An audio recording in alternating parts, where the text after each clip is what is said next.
I'm Rachel Johnson, and I am here because I am very interested in your position for Agile Scrum Master. A little bit about me: I was in the Navy, and then I worked for the Navy as a contractor for 10 plus years. And working in naval aviation, it's a very unpredictable environment, and you need to be able to prioritize and act quickly and then move on to get the job done. And now I work as a reliability analyst for a bearing manufacturing company. And part of my job includes doing thermography inspections. So I meet with the electricians for a scheduled inspection. And when I find something, I write a report up, and then I have to use OnBase to send the report and attach it to the work order. That's a program that I've worked in, and I'm comfortable working in it.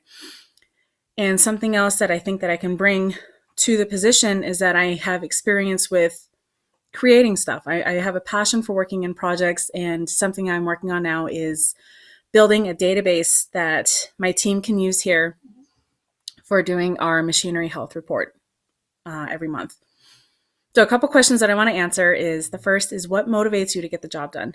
I take a lot of pride in my work, and I like to make lists. So when I have a job that I need to get done, I break it down into steps, and I like to be able to check off all the items on the list, and I want to be able to check off every single item on that list.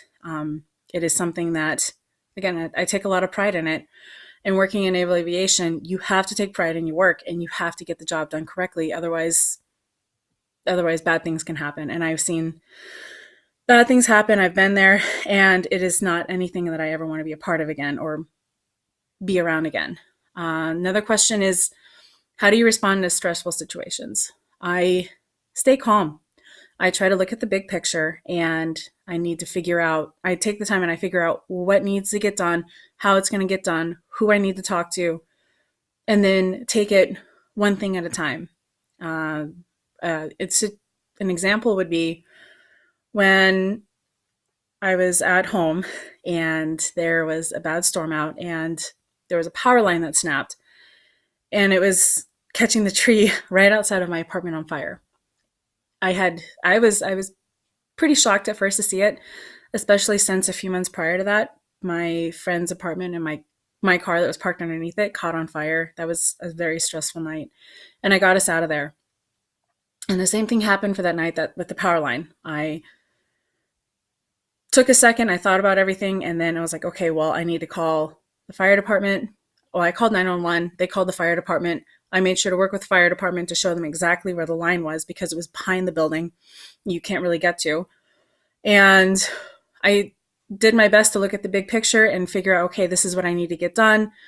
If this happens, and I need to do this, or if this happens, I need to do that. I come up with contingencies always to make sure that the job gets done and that I can get through the stressful situation. Another question is describing a time that I had to make an unpopular decision.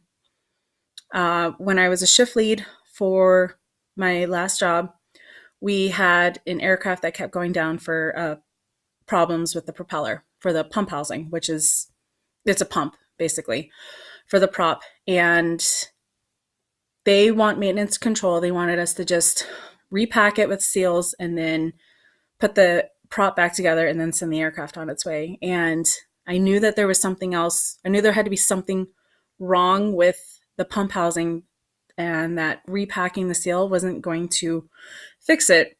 And did a careful inspection over the entire part, and I found that there was a clamp that had come loose, and there was no way for us to be able to reach in to where the clamp was loose at and tighten it up. And when I walked into maintenance control and I had to tell them that I was downing the part, it was a pretty unpopular decision, but it is something that I felt was right, and I stood my ground, which is something that my previous lead always said. When you're going to take a position, you need to be strong in it. Even if you're wrong, you're going to be wrong and strong. Don't falter because you think that something might become unpopular, or if you think someone's not going to like you for the decision that you have to make. You have to be strong in your decision.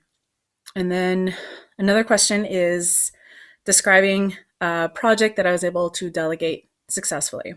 And while this wouldn't be considered a traditional project, I had to go to Wallops Island, the Wallops Flight Facility in Virginia, because one of our aircraft went down. It needed an engine change. And I only had 2 other mechanics with me that actually worked in my shop to get this done, to get the engine changed out and back down to Norfolk as soon as possible. So I had my 2 mechanics, and then I had an entire team of people. There's maybe 12 of us, and most of them didn't have experience in the removal and the replacement of an engine for the aircraft. Some of them had no experience with maintenance at all. But I was able to take the time, and I was able to assign each person to something that they could do, so that way we could get the project done. We could get the engine changed out quickly. I was able to take the time and show them, we need to get this done. This is why it needs to get done. And this is how it has to be done. And I'm here to support and help you every step of the way. And we were able to get the aircraft back down to Norfolk within 3 days, which is pretty good considering the team of people I had. They were good, they were smart, but they just didn't have the experience to help it have gone quicker. So it was good. We got it back down in 3 days, which is good. And then a question that I have for you guys. I have never heard of Sumeru Solutions before looking for this job. And it is a company that I'm very interested in.